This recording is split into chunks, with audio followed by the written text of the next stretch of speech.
Isang magandang araw po sa lahat, lalong-lalo na sa ating mga lolo at lola at pati din po sa mga PWDs. Kayo ba ay mahilig mag-shopping online? Dahil sa panahon ngayon at noong nakalipas na taon na may pandemya na uso na ang pagbili o pag-shopping through online. Tapusin po ng buo ang video para po sa buong detalye ng balita. Para sa ating mga seniors and PWDs, isang good news po ito. Mandatory na ang diskwento sa mga pagbili ng ginagawang online ng mga senior citizen at person with disability. Dapat kilalanin ng mga online platform ang mandatory discount na ibinibigay sa mga seniors at PWD.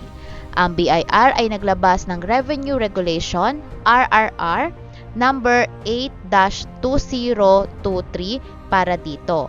Sa ilalim ng RRR number 8-2023, sinabi ng BIR na ang pirma ng SC or Senior Citizen o PWD ay hindi kinakailangan para sa mga kwalipikadong pagbili na ginagawa online o pamamagitan ng mobile application. Gayunpaman, ang Senior Citizen o PWD Identification Card Number ay dapat rin ibigay ng SC PWD kapag bumibili sa pamamagitan ng online o mobile platforms, at ang mga patakaran sa entitlement sa mga benepisyo ng SC o PWD at sa tax deduction, at sa mga future issuance na may kinalaman sa SC and PWD purchase sa pamamagitan ng online o mobile application ay dapat nang mahigpit na susundin.